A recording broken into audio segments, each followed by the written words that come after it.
इस मूवी की शुरुआत होती है अवतार 1 के एंडिंग सीन से, जिसमें हम देखते हैं कि कर्नल के मरने के बाद सारी इंसान प्रजाति हार मानकर पैंडोरा ग्रह से निकल जाते हैं। लेकिन अभी भी पैंडोरा ग्रह पर कुछ लोग रुक जाते हैं जो पैंडोरियंस के साथ थे। उसमें एक बच्चा भी रुक जाता है क्योंकि वो स्पेस ट्रैवल के लिए काफी छोटा था। ये बच्चा कर्नल का था। इसका नाम स्पाइडर था। इधर जैक को कबीले का सरदार बनाया जाता है। जैक के 3 बच्चे हैं। सबसे बड़ा नीतियम, दूसरा लोआक और बेटी टूक। साथ ही डॉक्टर कीरी की भी एक बेटी होती है जिसका नाम कीरी ही रखा जाता है। जैक और उसका परिवार कीरी को गोद ले लेते हैं। ये बच्चे काफी मस्ती करते हुए बड़े हो रहे थे। अब स्पाइडर भी इनके साथ पूरा घुल मिल जाता है। वो उनको अपने परिवार के जैसा ही मानता है। लेकिन जैक की वाइफ निमित्री स्पाइडर को कर्नल का बेटा होने की वजह से पसंद नहीं करती है। जैक अपने बेटे को शिकार करना सिखा रहा होता है और ये पल उसकी जिंदगी का काफी खास होता है। ये लोग एक दूसरे के साथ काफी खुशी से गुजारा कर रहे थे। लेकिन तभी एक रात आसमान में काफी तेज रोशनी होती है। ये शिप्स होते हैं जो पृथ्वी से आए हैं। जैक और नियमित्री काफी डर जाते हैं। तभी उन शिप की वजह से वहाँ जंगल में आग लग जाती है और इतनी सारी तबाही देखकर जैक और नियमित्री परेशान हो जाते हैं और इस बार वो बड़ी तादाद में मशीनरी और हथियार लाते हैं। इसी बीच 1 साल का वक्त बीत जाता है और पृथ्वीवासी कर्नल का क्लोन बना लेते हैं, जिसमें वो कर्नल की सारी याददाश्त डाल देते हैं। लेकिन उसे ये याद नहीं रहता कि उसकी मौत कैसी हुई थी, क्योंकि उसकी यादें उसी के वीडियो से बनाई गई थी जिसे वो रिकॉर्ड करता था जब वो जिंदा था और पैंडोरा पे था। उसका अवतार कर्नल की सारी वीडियो देखकर खुद को समझ रहा था। इधर जैक अपने कबीले के साथ मिलकर पृथ्वीवासियों के गोला बारूद को लूट लेता है। कर्नल अब बहुत गुस्से में था और वो पैंडोरियंस पे हमला करने का प्लान बनाता है और अपने सैनिकों को आदेश देता है कि जैक को किसी भी तरह जिंदा पकड़े और फिर अपने मिलिट्री बेस पर पहुंचता है जो पैंडोरा ग्रह पर था और वहां अपने जनरल से मिलकर काम की पूछताछ करता है। जनरल उसे बताती है कि यहाँ हमने पिछले 1 साल में इतना काम किया है जितना कि पिछले 30 साल में नहीं किया था और हमें इस ग्रह को अपने लोगों के लिए महफूज बनाने के लिए इन पिंडोरो वासियों को कुछ करना पड़ेगा, क्योंकि ये पहले से ज्यादा हमला करने लगे हैं, जिसकी वजह से हमें जान और माल का बहुत ज्यादा नुकसान हो रहा है। फिर वो जनरल कर्नल को उस जंगल में भेजती है जहाँ उसकी मौत हुई थी और उसी समय जैक के बच्चे वहाँ खेलने आते हैं। वो बच्चे कर्नल और उसके लोगों को देख के समझ जाते हैं कि कबीले के नहीं बल्कि पृथ्वीवासी हैं। कर्नल वहाँ पड़े हुए बैटल रोबोट को देखता है जिसमें एक कंकाल था। उस बैटल रोबोट के ऊपर अपना नाम देखकर वो हैरान हो जाता है और समझ जाता है कि उसकी मौत यहीं हुई थी और अपने सीने में घुसे हुए तीरों को देखते रहता है। तभी जैक का बेटा लोआक अपने वॉइस डिवाइस से जैक को वहाँ की सारी स्थिति बताता है। ये सुनकर जैक और नियमित्री काफी डर जाते हैं और अपने बेटे से बोलते हैं कि बिना कुछ आवाज करे वहाँ से निकलें। अब बच्चे जैसे ही वहाँ से निकलने लगते हैं तभी कर्नल के लोग उन्हें पकड़ लेते हैं। कर्नल लोआक की उंगलियों को देखकर पहचान लेता है कि हाफ ब्रीड है, क्योंकि पैंडोरिया वासियों की सिर्फ 4 उंगलियां होती हैं, लेकिन लोआक की तो 5 उंगलियां थी। और लोआक को गौर से देखने पर वो पहचान लेता है कि ये जैक का ही बेटा है। लेकिन स्पाइडर को कर्नल काफी जाना पहचाना सा लगता है और उसे बहुत अजीब सा फील होता है। अब कर्नल लोआक से जैक के बारे में पूछता है, लेकिन वो कुछ भी नहीं बताता तो कर्नल कीरी को मारने लगता है। तभी स्पाइडर भड़क जाता है। तब कर्नल उससे उसका नाम पूछता है। उसके नाम बताने पर कर्नल पहचान लेता है कि स्पाइडर उसी का बेटा है। तो वो उससे पूछता है कि तुम पृथ्वी पर वापस क्यों नहीं गए। तब स्पाइडर बताता है कि मैं बच्चा था और इतने छोटे बच्चे स्पेस ट्रैवल नहीं कर सकते।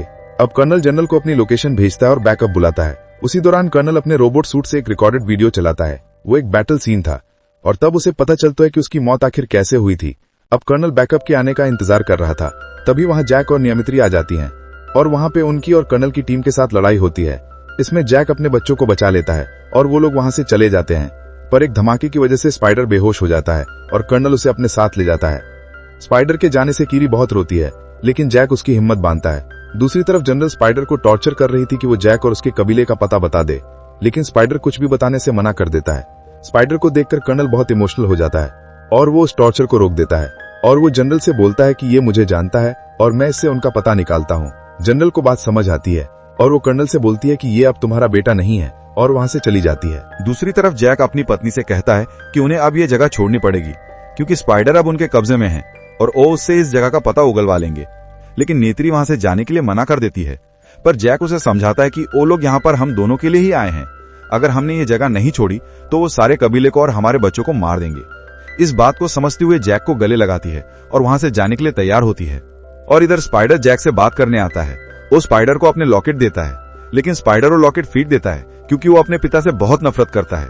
वो जानता है कि उसके पिता ने लोगों पर बहुत अत्याचार करे हैं और बेगुनाहों को जान से मारा है। लेकिन कर्नल उसे समझाता है कि मैं बस चाहता हूं कि तुम मेरे साथ चलो और मैं तुम पर कोई भी दबाव नहीं दूंगा। नेक्स्ट डे जैक किसी और को कबीले का राजा बनाता है और अपने परिवार के साथ वहां से चला जाता है। बहुत लंबा सफर तय करने के बाद वो एक मेटाकाइलियन लीव आइलैंड पहुंच जाता है। उस आइलैंड पर रहने वाले लोगों का कल्चर काफी अलग होता है। वहां का कबीला आसमान की जगह पानी का शिकारी होता है। उस कबीले के लोग जैक और उसके परिवार का मजाक उड़ाते हैं, क्योंकि उनके कबीले के लोगों के मुकाबले जैक और उसके परिवार की पूंछ और हाथ बहुत पतले होते हैं और उन सबके सामने वो बहुत कमजोर दिखाई पड़ते हैं। तभी उस कबीले का सरदार अपनी पत्नी के साथ वहां पर आ जाता है और वो जैक से पूछता है कि तुम यहाँ क्यों आए हो। तब जैक कहता है, हम यहाँ आपके कबीले में शामिल होने आए हैं। तब सरदार उसे कहता है कि तुम एक जंगली वासी हो और हम एक पानी वासी, तुम्हारी कोई भी कुशलता यहाँ काम नहीं आएगी। तभी जैक कहता है कि हम जल्दी ही सीख लेंगे। तभी सरदारनी कहती है कि तुम हमारे जैसे पानी में तेज नहीं तैर सकते, और किरी का हाथ देखकर बोलती है कि ये कोई सच्ची पैदाइश नहीं है, इनके शरीर में शैतान का खून है। तो जैक उसको अपने हाथ दिखता है और कहता है, मेरे भी वैसे ही हैं, और माँ ईवा ने मुझे जीवन दान दिया है, उन्होंने ही मुझको कबूल किया है और अब मैं तुम में से एक हूँ। तभी नीत्री बोलती है कि मेरे पति ने अपने दम पे पृथ्वीवासियों को हराया था और हमारे कबीले को बचाया था। और सरदार की पत्नी कहती है कि तुम अब खुद को छुपाते फिर रहे हो। जैक दोनों को शांत करता है। तब सरदार जैक से कहता है कि मैं तुम्हारी लड़ाई यहाँ तक नहीं लाना चाहता। तब जैक कहता है कि मैं यहाँ लड़ाई नहीं बल्कि अपने परिवार को सुरक्षित रखने के लिए आया हूँ। ये बात सुनकर सरदार उन्हें वहां रहने की इजाजत देता है और अपने लोगों से कहता है कि इनको अपने भाई और बहनों की तरह समझो और इन्हें यहाँ का रहन सहन सिखाओ, इन्हें एक बच्चे की तरह यहाँ की जीवन शैली सिखाओ, इन्हें तैरना सिखाओ, और फिर अपने बेटे और बेटी को उनकी जगह दिखाने को कहता है। नेक्स्ट डे सरदार के बच्चे जैक के बच्चों को पानी के अंदर ले जाते हैं, लेकिन जैक के बच्चे ज्यादा देर तक अपने सांस नहीं रोक पा रहे थे। ये देखकर सरदार के बच्चे उन्हें सांस रोकने के सारे तरीके बताते हैं और उन्हें तैरने में काफी मदद करते हैं। उसके बाद वो अपने पानी के जीवों को बुलाते हैं और जैक के बच्चों का उनसे बंधन करने का तरीका सिखाते हैं और उन पर सवारी करना भी सिखाते हैं। यही सारी बातें कबीले का सरदार जैक को भी सिखाता है। सरदार की बेटी लोआक को सांस खींचना और देर तक रुकना सिखाती है। जैक के बच्चे पानी के अंदर बहुत मजा करते हैं, उन्हें एक नई दुनिया दिखाई देती है और किरी उन सब पानी के अंदर के जीवों को महसूस करती है। दूसरी तरफ कर्नल स्पाइडर के साथ सबसे ऊंची पहाड़ी पर जाता है और वहां वो अपने लिए एक बेंजिस को चुनता है, लेकिन जैसे ही वो उस पर सवारी करने लगता है वो बेंजिस पहाड़ी से नीचे कूद जाता है।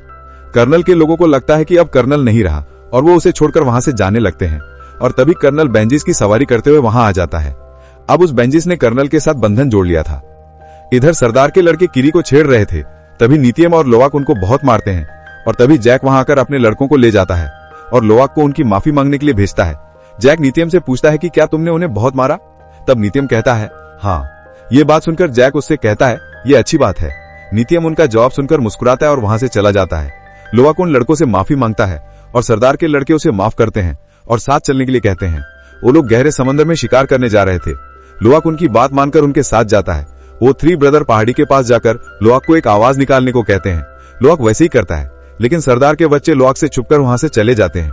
असल में वो जगह वेल मछली के जैसी दिखने वाली तुलकुन प्रजाति के जीवों की होती है। तभी एक तुलकुन जीव लोआक को मारने के लिए पीछे पड़ जाता है। लोआक अपनी जान बचाने के लिए वहां से भागने लगता है, लेकिन बहुत देर पानी के अंदर रहने की वजह से लोआक की सांसें खत्म होने लगती है। लोआक अब पानी के बाहर आने लगता है। तभी वो तुलकुन लोआक को देख लेता है और उस पर वो जैसे ही हमला करने लगता है तभी दूसरा तुलकुन वहां आ जाता है और उन दोनों के बीच बहुत लड़ाई होती है। तभी लोआक अपनी सांसें खत्म होने की वजह से पानी में डूबने लगता है, लेकिन कुछ देर बाद जब वो अपनी आंखें खोलता है तब वो देखता है कि उस तुलकुन ने उसकी जान बचा ली थी। वो उसे अपने ऊपर लेकर पानी के बाहर आ गया था। इसके बदले वो तुलकुन के पैर में फंसे बड़े से लोहे के कांटे को निकाल देता है। अब दोनों में दोस्ती हो जाती है और फिर लोआक बहुत देर तक पानी में उसके साथ खेलता है। तभी लोआक देखता है कि उस तुलकुन का एक पैर आधा कटा हुआ था। लोआक उस तुलकुन से इशारे में पूछता है कि ये कैसे हुआ। तुलकुन उसे कोई जवाब नहीं देता। इधर किरी जैक को बताती है कि मुझको माँ ईवा के दिल की धड़कन सुनाई देती है और उसे पूछती है कि मैं पागल हो गई हूँ।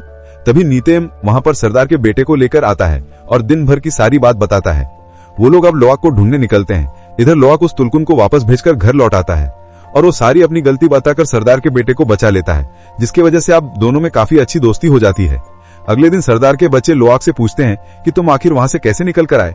तब वो उन्हें सारी बात बता देता है और जैसे ही वो उस तुलकुन के कटे हुए पर के बारे में बताता है तब सरदार की बेटी उसे बताती है कि उसका नाम पाइकन है और उसे बताती है कि उस तुलकुन को उसकी बिरादरी ने बेदखल कर रखा है, क्योंकि सब बताते हैं कि वो खूनी है। उसने हमारे कबीले और अपने परिवार के कुछ तुलकुन को भी मारा है, लेकिन लोआक को उनकी बातों पर भरोसा नहीं होता। अगले दिन सरदार की बेटी जैक के बच्चों को अपने मंदिर ले जाती है और वहां पर अपने जीवनदायिनी पेड़ को दिखाती है और वहां पर किरी उस पेड़ से अपना बंधन जोड़ती है। किरी को अपनी माँ दिखाई देती है और वो उसके गले लगकर रोने लगती है। वो अपनी माँ से पूछती है कि मैं सबसे अलग क्यों हूँ, माँ ईवा मुझसे क्या चाहती है, मेरे पिता कौन है। तभी अचानक किरी को दौरा पड़ जाता है। बच्चे किरी को पानी के बाहर लेकर आते हैं। जैक किरी के इलाज के लिए अपने दोस्तों को बुलाता है, लेकिन किरी को कुछ फर्क नहीं आता। तभी सरदार की पत्नी उसका इलाज करके किरी को ठीक करती है। तभी कर्नल के साथी कर्नल को बताते हैं कि रडार पर एक अनजान शिप देखा गया है, ये वही शिप था जिसे जैक के दोस्त किरी को ठीक करने आए थे। अब कर्नल को जैक की लोकेशन मिल गई थी। अब कर्नल शिकारी शिप के कप्तान और अपने क्रू मेंबर्स के साथ मिथिकालियन रिव आइलैंड के पास निकल पड़ता है। इधर रीफ पे सारे तुलकुन अपना चक्र पूरा करके वापस आते हैं। कबीले वाले उनके आने पर बहुत खुश होते हैं। असल में कबीले वाले उनको अपने परिवार का एक अहम हिस्सा ही मानते हैं।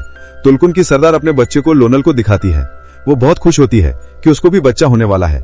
इधर कर्नल उसके सबसे नजदीकी कबीले में पहुंच जाता है और जैक के बारे में पूछता है, लेकिन वो लोग कुछ नहीं जानते। पर कर्नल गुस्से में उनके इलाके को जला डालता है और वहां से दूसरे कबीले की तरफ निकल जाता है। अब सरदार जैक को पड़ोसी कबीले की जानकारी देता है और कहता है वे तुमको ढूंढ रहे हैं। नियति जैक से कहती है कि आखिर हम कब तक उनसे भागते रहेंगे। अगर हमें चैन की सांस लेनी है तो हमें कर्नल को मारना पड़ेगा।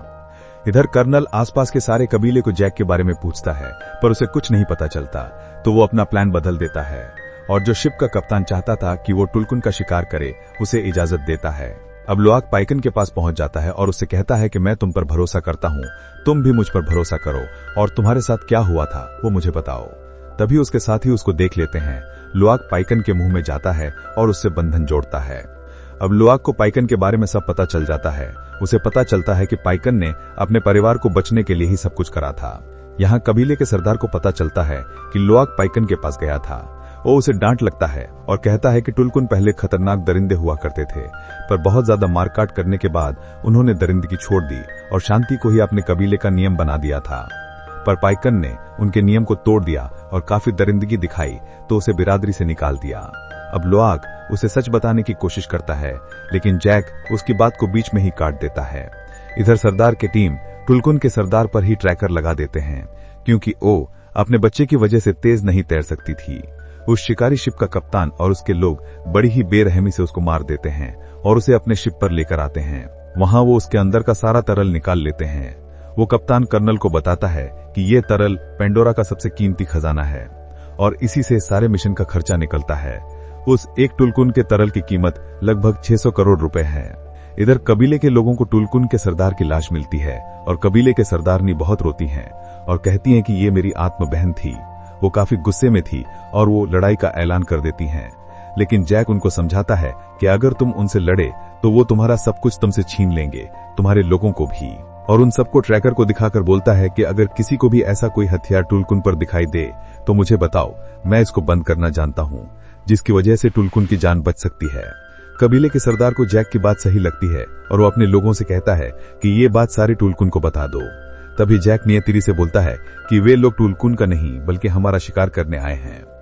अब लुआक पाइकन को सावधान करने के लिए निकल पड़ता है, क्योंकि उसे पता था कि कबीले वाले पाइकन के पास संदेश नहीं पहुंचाएंगे। सारे बच्चे लुआक को रोकने की कोशिश करते हैं, पर वो वहां से निकल जाता है। सारे बच्चे लुआक का पीछा करने लगते हैं। लुआक पाइकन के पास पहुंच जाता है। तभी उसे पाइकन के शरीर पर ट्रैकर दिख जाता है। लुआक काफी घबरा जाता है और वो उस ट्रैकर को पाइकन के शरीर से निकालने की कोशिश करता है। तभी वहां पर वो शिकारी जहाज आ जाता है। अब बाकी बच्चे भी लुआक के पास आ जाते हैं और वो सब मिलकर उस ट्रैकर को निकालने की कोशिश करते हैं, लेकिन वो ट्रैकर उनसे नहीं निकलता। लुआक अपने वॉइस डिवाइस की मदद से जैक को सब बात बता देता है।